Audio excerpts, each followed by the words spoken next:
produce will use the political process so they can get the funding to open up a grocery store in their neighborhood to get rid of some of these food deserts. And then we got DJ Finesse, my brother, and myself farming.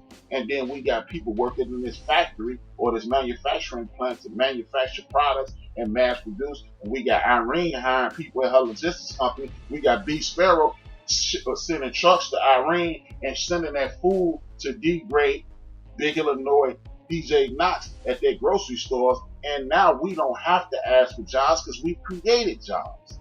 This is why I want us to engage in the political process, because without the political process, we won't have the capital. And if we don't have the capital, this is just a fucking pipe dream.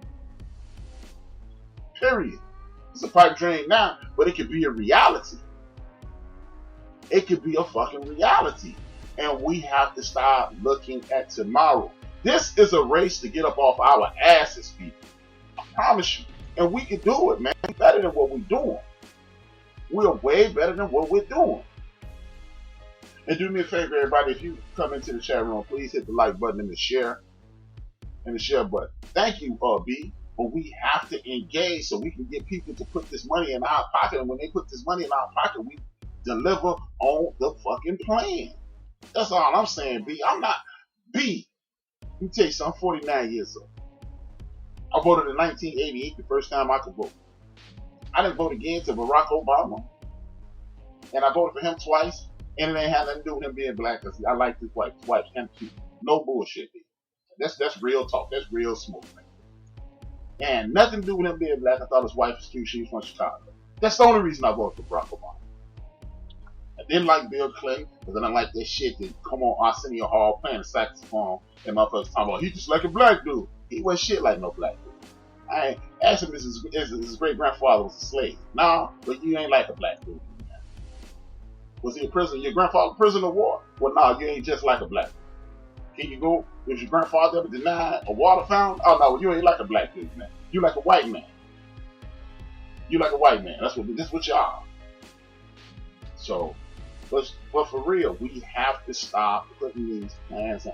Every week, I rack my brain. I do research to come up with ways that we can get out of this, man. We can do it. Folks, we saved the United States of America. I mean that. I'm not engaging in hyperbole. The people who look like me saved the United States of America. You don't believe me? We taught George Washington immunization of him and his troops with a crow. Wouldn't be no United States of America. We'd be another colony of England. We'd be a member of England right now. The Civil War. I told y'all the story before.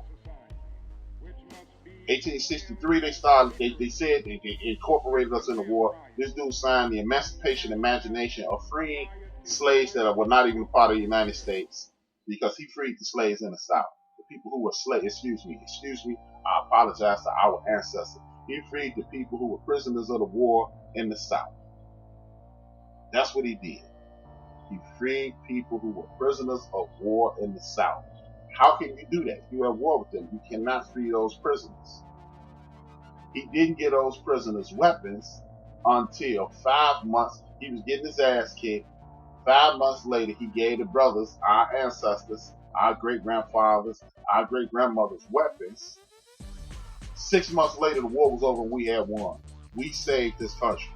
Every war that this country has ever been in, the French was struggling. I gave y'all that history fact last week. The French, they sent the brothers over there. They gave it to the Frenchies because they thought the Frenchies couldn't fight. And the brothers say they asked again.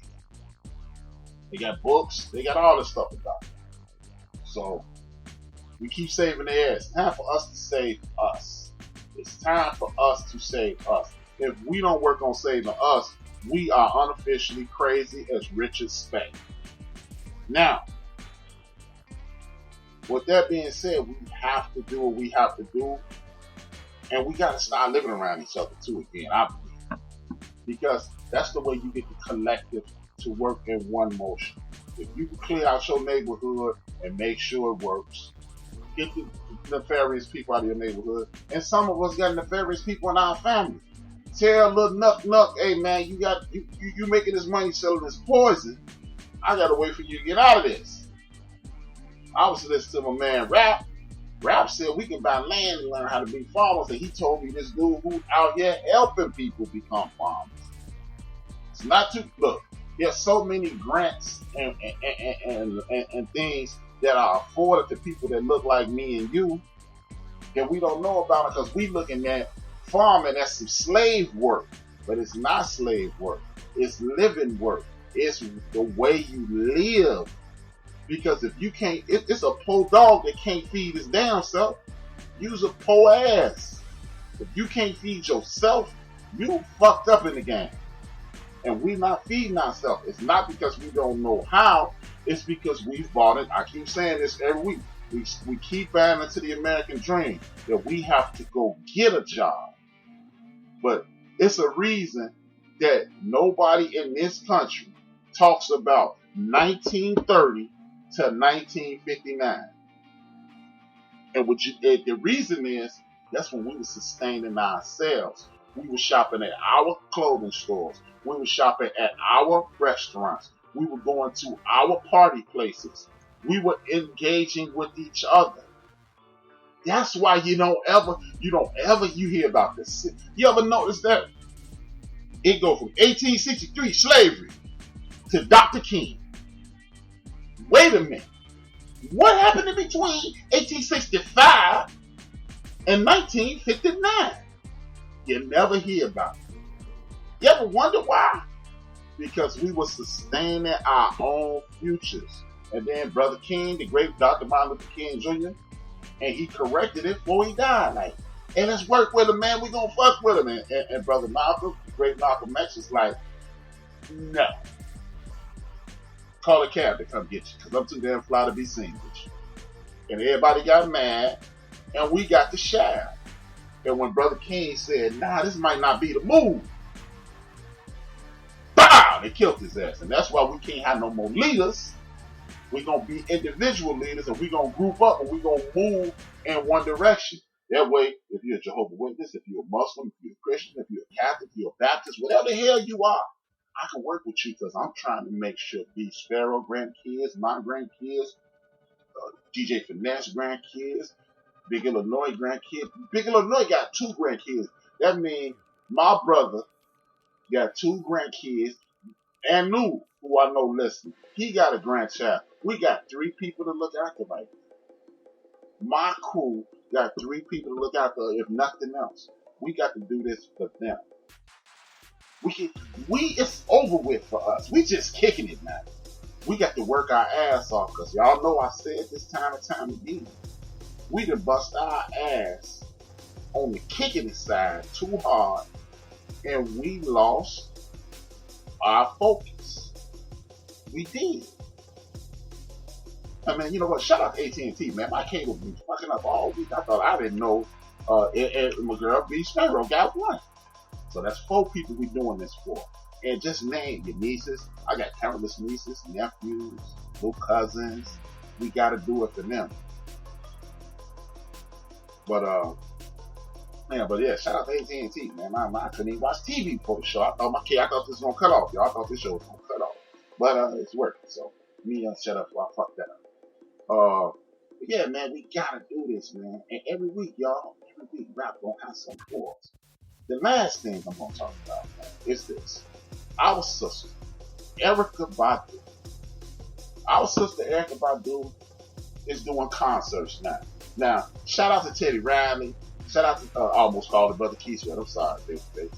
Shout out to Teddy Riley. Shout out to Babyface Kenneth Edmonds for entertaining the hell out of us Monday. And the debacle that was the Battle Friday. Saturday night. Yeah, I ain't gonna talk about that. Nothing beats a failure but a try. But the sister Badu, man, as she always does, man, she be dropping gems. Sister Badu was on YouTube the other day and she said she's been touring for 22 years. 22 years. And right now, she got the same team of people that she been rolling with for 22 years. I'm sure one or two of them then came and come and gone or whatever. Probably got their own career or whatever. But she said she's gonna be. She bought her own streaming service, which me and my brother DJ Knox was talking about this weekend. Shout out to my brother DJ Knox. And she got her own streaming service. Hey, for the record, DJ Knox told me this before we started build for this. He told me that, man. I should have listened to him then, my dumb ass. But anyway, Erykah Badu got her own streaming service now. And she also is doing concerts in her home. She's only charging $2. And I was, I'm big, I function a lot on Twitter, and I'm seeing some of the Twitter people, man, she charging money to watch what Teddy Riley and them doing for free. Okay, that's cool, and all they doing it for free, that's dope. But, like Sister Erykah Badu said, when you go to a concert, you pay $35, $55, $95, $155 for a ticket. And she gets $3 to $4 of that ticket, and everybody else getting rich. But if 1 million people log into her joint and give her $2 every time she do a concert, she tours 8 months a year. So if Erykah, man, do a thing, you done gave her $2, maybe $5, maybe $8. We watch it. We watch her rock out, do her thing, and guess what'll happen? She get $2 million. Oh man, why we giving her $2 million though? She already rich. Cause your black ass get a cable company $2. Cause your black ass give everybody else $2 but the sisters and the brothers. That's why. Damn it.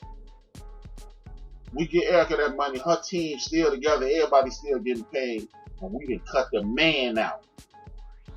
We can cut Mr. Charlie out his cut. So in the event that we want to go see her live, she can do like the brother D. Ray Davis right here from Chicago. Big ups to D. Ray Davis, comedian extraordinaire, comedian, entrepreneur, entertainer extraordinaire. He rents out the Erie Crown Theater and solicits security from that point on, and solicits their staff, sells out those tickets, and that's D. Ray Davis's money now. He just paid them to be there. And that's what we got to start doing again. I appreciate DJ Jazzy Jeff. Shout out to DJ Jazzy Jeff being in perfect health. Shout out to DJ Kid Capri. Shout out to the brother DJ D Nice. All the brothers is doing a good job on the internet. And the brothers who ain't doing, my cousin DJ Sean Bouquet, DJ Disco Steve Harris, who's doing it on Facebook. You don't nobody really know them, but they still getting it done. DJ Big Al. They doing it. My man Big Ken. So that they ain't got no rep like these other dudes, but they still getting it in. My man Dion Williams. But we got to start maximizing our data. I've been getting the game, y'all. I've been getting the game from some good people. I keep telling y'all, man, tune in. Y'all start engaging with these people on Twitter. You meet some people who know some people, and we can get about this. Hey, time is of the essence. Success is ours to be had. I keep telling y'all this, man, and I'm not just saying this, and I don't want to sound preachy, but we can get out of this. Everybody on earth is laying on their ass right now. They dealing with what brothers and sisters been dealing with in America for hundreds of years. Guess what though? If you used to being in a dog fight don't bother you as much as a motherfucker who just got bit for the first time. If you didn't wrestle with a bear, when you a brother, when you part of our community, you would tell a motherfucker, man, you better help the bear, cause I don't need no damn help. You better help the damn bear, cause I'm gonna get it done. So with that being said, man, we got to get the mind state of Erykah Badu and do things on our own. We have to. I'm gonna beg my sister B Spreaker. I'm gonna keep begging Bug the hell out you, B Spreaker. You should have became my friend on Facebook. Bug the hell out you. Sorry. But I'm going to get on B Sparrow, and we're going to engage in this election process. We're going to come up with a plan. Her people going to come up with a plan. Me and my people going to come up with a plan. And we're going to meet these entry-level politicians, and we're going to keep our way up till we get to, I don't know what B Sparrow live. I'm going to be until we get somebody who can get in Glory Lightfoot's ear, and then we can get in JB or JP Pritz's ear, and then we can get in some of these state senators ear. I know the state